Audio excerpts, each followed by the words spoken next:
New details on the Capitol attack and COVID spiking again. The resolution is adopted. Mark Meadows, former President Trump's chief of staff, held in contempt of Congress. These text messages leave no doubt the White House knew exactly what was happening here at the Capitol. And some of President Biden's key policies stall in Congress as Democrats struggle to agree. Plus, the House is gone. There's nothing left. Deadly storms ravage the South and Midwest as COVID cases spike across the country. Next. This is Washington Week. Corporate funding is provided by Consumer Cellular. Additional funding is provided by the estate of Arnold Adams. Koo and Patricia Ewan through the Ewan Foundation, committed to bridging cultural differences in our communities. Sandra and Carl DeLay Magnuson. Rose Herschel and Andy Shreves. Robert and Susan Rosenbaum. The Corporation for Public Broadcasting. And by contributions to your PBS station from viewers like you. Thank you. Once again from Washington, moderator Yamiche Alcindor. Good evening and welcome to Washington Week. This week brought major developments in the January 6th investigation. Tuesday, the House voted to hold Mark Meadows in criminal contempt for failing to comply with a congressional subpoena. Here is Congressman Benny Thompson, the chairman of the House committee investigating the Capitol attack. History will record that in a critical moment in our democracy, most people were on the side of finding the truth, of providing accountability, of strengthening our system for future generations. And history will also record in this critical moment that some people were not. Now, Meadows gave the committee thousands of pages of documents, including text messages he received from lawmakers, Fox News hosts, and former President Trump's son, as the rioters broke into the Capitol. Congresswoman Liz Cheney, the vice chair of the committee, said, quote, she will not, quote, let the facts be buried by a cover-up. She also read aloud some of the text messages. One text Mr. Meadows received said, quote, we are under siege here at the Capitol. Another, quote, they have breached the Capitol. In a third, Mark, protesters are literally storming the Capitol, breaking windows on doors, rushing in. Is Trump going to say something? Donald Trump Jr. texted again and again, urging action by the president. Quote, we need an Oval Office address. He has to lead now. It has gone too far and gotten out of hand. This week, Senate Minority Leader Mitch McConnell also spoke out in favor of the committee's work. It was a horrendous event. And I think that what they're seeking to find out is something the public needs to know. Joining us now to discuss all of this and more, Eva McKen, national politics reporter for CNN, Ashley Parker, White House bureau chief for The Washington Post, Sabrina Siddiqui, White House reporter for The Wall Street Journal, and Nicholas Wu, congressional reporter for Politico. Thank you, all of you, for being here. Ashley, I want to go to you. What's the impact of these text messages that Liz Cheney read aloud at a staggering moment, an astonishing moment? What's the impact, though, of this? And what do they reveal about Mark Meadows' role, as well as sort of the role of the White House in January 6th? Sure. So I think one thing these text messages show is just how inextricably bound with the day's events and the run-up to the day's events Mark Meadows was. And he was the key on January 6th as everything is going down. He is the key point of contact with people who are desperate, journalists, Republican lawmakers, Trump supporters, everyone, the president's own son, his eldest son, which is frankly, it's a separate issue, but it's a very revealing look into that family dynamic. that instead of calling or texting his father, he texts the chief of staff. He is the main point of contact. And in a certain way, in a very different way, he was the main point of contact for the conspiracy theorists in the run-up to those days, right? A typical chief of staff is a gatekeeper. But in this case, Mark Meadows kind of flung the gates to the Oval Office, to the West Wing, wide open to anyone who had a theory, a bit of misinformation. They wanted to get to the president. They wanted to get to someone. And in those final days, we were all covering it. And it's sort of there were some people in Trump's orbit who were uncomfortable with what was going on in the run-up. And they wanted nothing to do with it. And the common refrain among them became, go call Meadows, because he was that person who would take the call.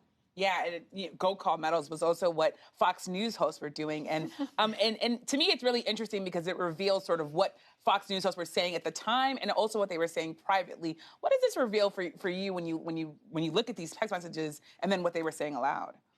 I mean, a couple of things. I mean, first of all, that these Fox News hosts very much viewed themselves in the language they used as on the same team as the Trump White House, not sort of as journalists covering it, but as really advocates. But also what was more shocking than that, because I think if you watch some of those shows, that's a fair impression to come away with. What was really more shocking was how quickly that whitewashing began, right? You have Fox News hosts who, in the context, in the content of their text, they're very clear saying, your supporters are being violent, right? That is the subtext of those texts. Your supporters are being violent, and you, Mr. President, are the only ones who can call them off. And despite knowing all of that and saying that basically privately, in public, sometimes as soon as hours later, they're saying something incredibly different, right? They're saying it was just Antifa. It was the left. It was a small group of bad actors. It was actually just mere political tourism, people who wanted to see the Capitol that day. And when we look, we're almost a year from the January 6th anniversary. And I think one thing is it's also the anniversary of the embrace of the big lie, the so-called big lie, and the whitewashing of it. And those texts from those Fox News hosts, you can see that whitewashing begin almost instantly. Almost instantly is a good way to put it. Nicholas, welcome to the show. And you've been doing a lot of reporting on Capitol Hill. The House, of course, took this step to now refer essentially to the Justice Department a potential criminal charge for Mark Meadows. What are lawmakers thinking about that charge? Do they think the DOJ is going to act? And even more sort of, where does this leave Mark Meadows when you think about sort of what he's facing now? Exactly. So as lawmakers see it, the contempt referral is less about necessarily trying to put someone in jail. That's not what they're trying to do here. What they want to do is send a warning shot across the bow of anyone else who would stand up against the committee and refuse to testify in the way that Meadows has. That's what we saw with Bannon, for example. Bannon, the committee saw as an extreme outlier. He didn't come in to assert any of his privileges. He didn't turn over any documents. He didn't even, return emails from the committee. And so that's what happened here with Meadows. Although he did cooperate with the committee, there was this kind of handshake agreement with them. That all fell apart over these questions of executive privilege. And now moving forward from here, the committee sees this as kind of a black mark on Meadows' legacy, a former member of theirs, a member of the Oversight Committee who had tried to uphold subpoenas in the past, who is now standing up against one, and could be now referred to the Justice Department for a criminal referral. Now, that it all depends on what a grand jury has to say there about that. Yeah. It matters what a grand jury has to say. I would also say that it matters in some ways what lawmakers have to say. Eva, we heard from Republicans and Democrats talking about this as a moral issue with Senator Warnock and Representative Cheney. You also had, of course, the Senate Minority Leader Mitch McConnell speak out in favor of the work. But how much does this really matter? You were out on the campaign trail talking to voters. How is this landing for people who are not sort of in D.C. And who are going to be making the decision when you have GOP primary candidates who won't even say that Joe Biden is president? Well, I think that this is the most revealing work of the committee to date this week. And that is a good thing for this effort. We are in a state where many would argue that we're living in a very fragile democracy, and many view this work as necessary. The challenge that Democrats face is that, when I was in Doylestown, Pennsylvania this week, for instance, asking people about politics, they were more concerned about getting presents under the Christmas tree. So that is the challenge that Democrats face in continuing to do this important work, showing that they are just as concerned for the needs of Americans. They're just as concerned for the needs of Americans, but also the GOP is a party now. When you talk to some people who are running for office, they again won't say that President Biden is the rightful president. They won't say that the 2020 election wasn't rigged. Where does that leave the GOP? Well, I mean, it's become a necessary part of campaigning in Republican primaries. I was in Ohio several weeks ago covering that Senate Republican primary. Almost every candidate saying that the election was stolen, that the election was rigged. And they view that as the path to victory, that they have no other choice. In order to get the Republican nomination, that they have to continue this big lie.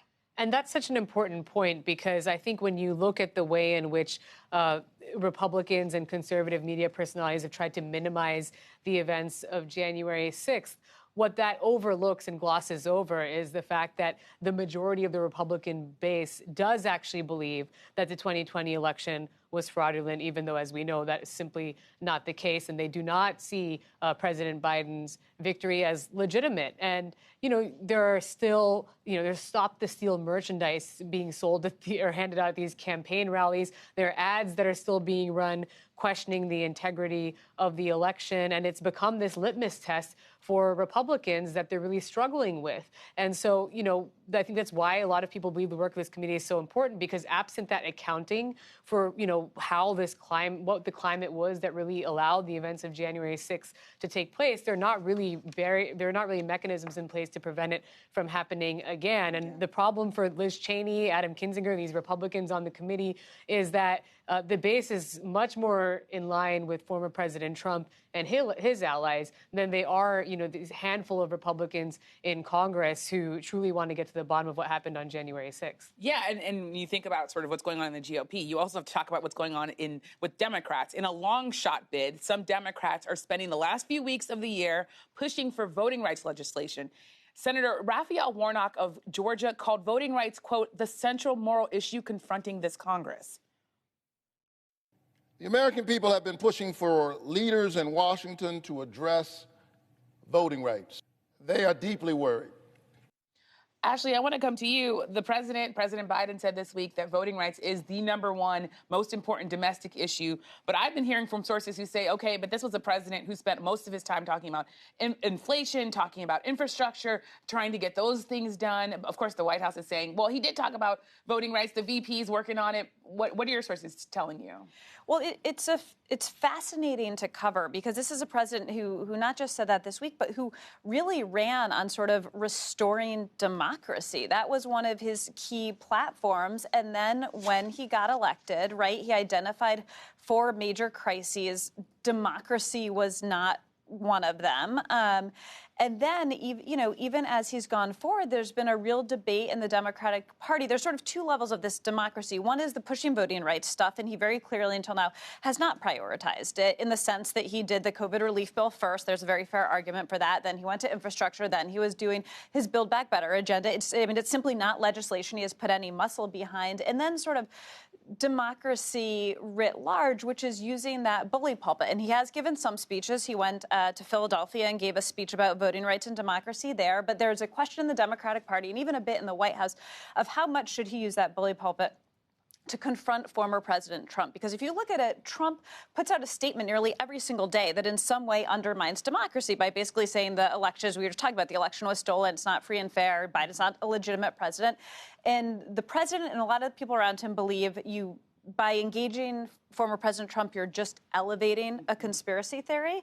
But others believe that, no, you need to go and you need to call this out, and you have a duty to do that. And he has not done that as forcefully as some people in his party would like to see. Yeah, when you're talking about critics now wanting the president to talk more, Nicholas, there are also people who say you need to be pushing, they're talking to the president, about changing the filibuster, coming out strong as a carve-out. What are you hearing from lawmakers about whether or not that's realistic? The president has not been clear about whether or not he would even back that. Yeah, this has been an ongoing issue for Democrats in Congress over the past year. I mean, in some ways, it's kind of like Charlie Brown in the football, right? Like, they have this big lofty goal, the football, and they swing at it every time and then miss it because the filibuster is the thing that stands in their way. In a 50-50 Senate, you need 10 Republicans to get on board with any piece of legislation to move it forward, unless, of course, you try to reform the filibuster, which is what some Democrats have talked about. There was some talk among some Democrats, I'd heard from sources about trying to create a carve-out of sorts for issues like voting rights. But that still requires a majority of Democrats to get on board with that. And Senator Sinema has stood strong against changing the rules of the filibuster. And so this brings us back to square one. You have these big, lofty goals.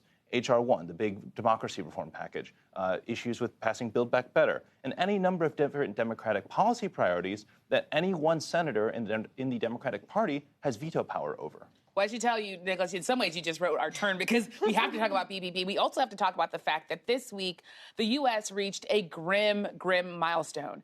The coronavirus has now killed more than 800,000 people.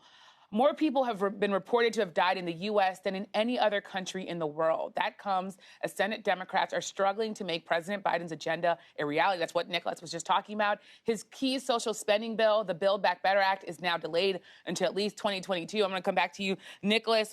How much of a blow is this to Democrats and to the White House that all of these things that you just laid out are not happening right now? Oh, in progressives for particular, this is a big letdown. I mean, they had put a lot of their credibility on the line earlier this year in letting the infrastructure bill pass in November. For months and months, Democrats had fought over when exactly to pass these bills. Progressives had insisted that the infrastructure bill and Build Back Better move at the same time.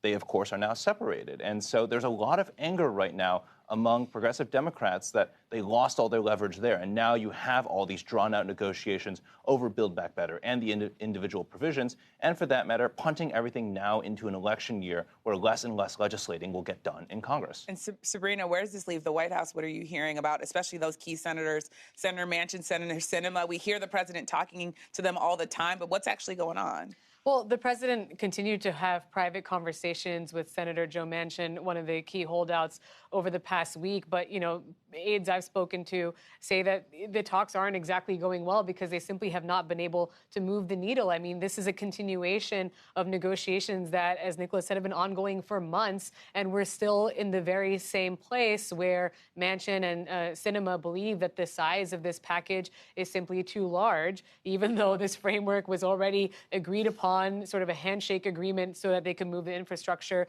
bill forward. And it's really the second pillar of President Biden's economic agenda on the line. The closer you get toward midterm elections, or just in a midterm election year, it's so much harder, as everyone knows, to pass any legislation. And this is something that Democrats really had hoped would be, and still hope will be, a major selling point for them going into the campaign season, to be able to say, we did deliver on these economic priorities, especially when you still see the lingering impact on American families with respect to inflation, supply chain issues, and just more of the economic strife and pressure that a lot of families are under. This is something that's designed to reduce the costs of childcare, of healthcare, you know, to kind of alleviate some of those concerns for families. And so I think there's a lot of pressure on the White House.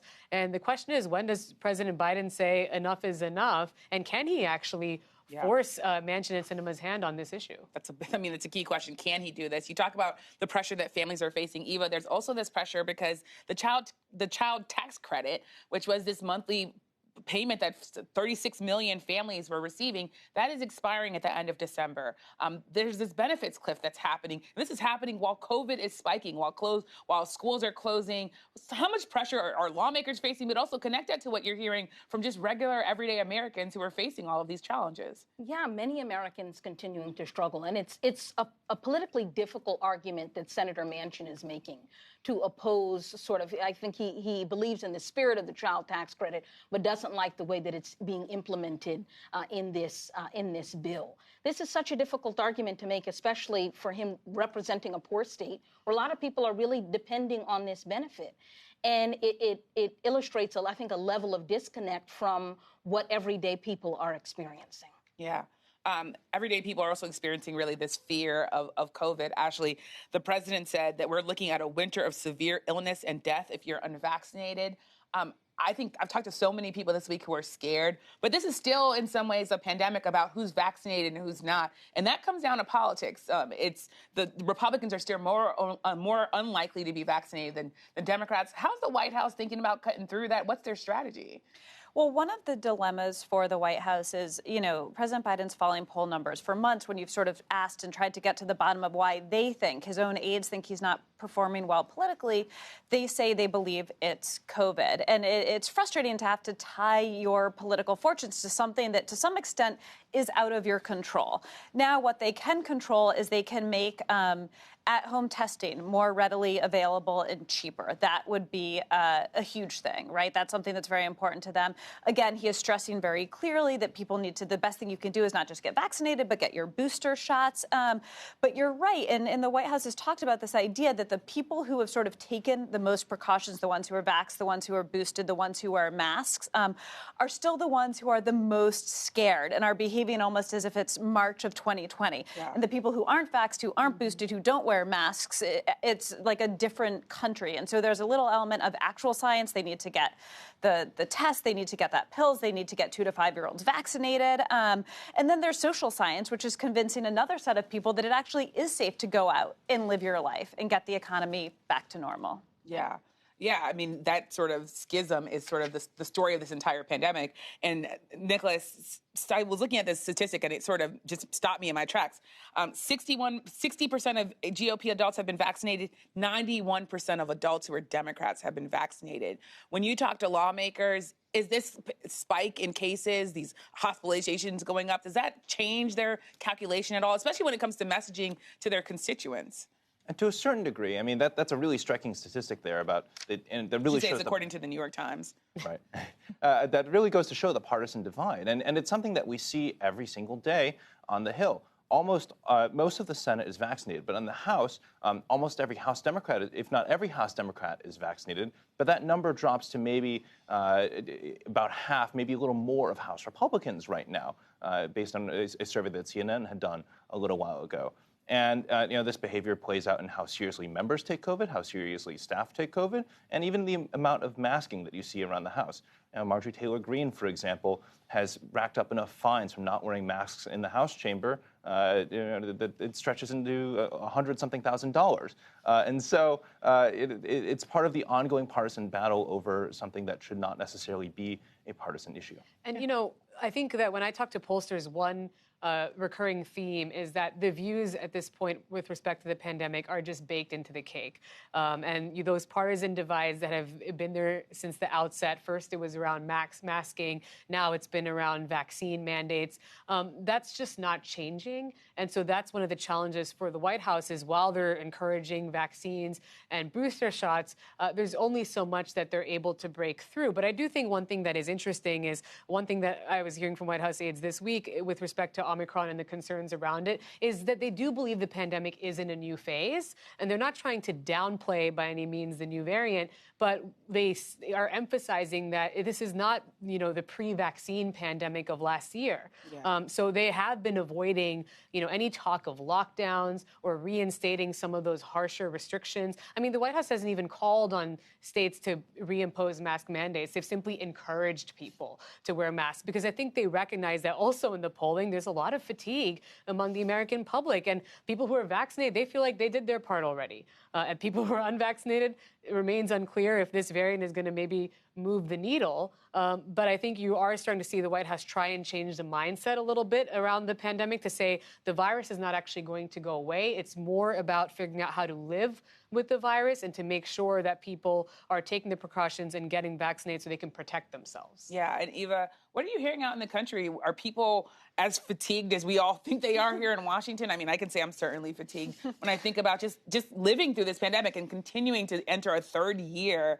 It's sort of mind-boggling. Oh, yeah, I would say undoubtedly people are absolutely exhausted, but the pandemic is still with us. I will say, though, that a lot of Americans voted for President Biden because he took the pandemic so seriously. And so this is an area where the White House really projects strength. This is an area, I think, where President Biden feels comfortable in getting out front because that is, this is an area where, frankly, many Americans were turned off by the way that the former president was dismissing the pandemic. So I think to the extent that they can get out front, that they can show that they have a control over this variant, that they can message directly to Americans that they are on top of it, I think that they feel strong doing that. Yeah. And actually, 30 seconds, it's the end of the year. President Biden does have a long list of accomplishments, but also people are looking at sort of the things we've been talking about, voting rights, COVID, immigration. Those are things that are still frustrating. How's the White House feeling about the end of the year? Again, they would argue that they have a long list of accomplishments, and they sort of think that they've accomplished the things, and there's an inherent lag time until the results kick in, and they are, of course, hoping those results kick in well in time by the summer before the midterms. Yeah. I mean, I think when I talk to White House sources, they definitely feel like they have a lot of accomplishments to talk about, but they also feel the pressure from those critics, especially on voting rights. Thank you all to all of my panelists for your reporting, and tune in Monday to the PBS NewsHour. One of the nation's top scientists, Francis Collins, reflects on his legacy as he steps down from leading the National Institutes of Health. And before we go, my heart goes out to the communities hit by the tornadoes and storms. The destruction is devastating. I hope those impacted get all the help they need. We will continue our conversation about the impact of the deadly storms and the challenges facing President Biden on the Washington Week Extra. Find it on our website, Facebook, and YouTube. Thank you for joining us. I'm Yamiche Alcindor. Good night from Washington.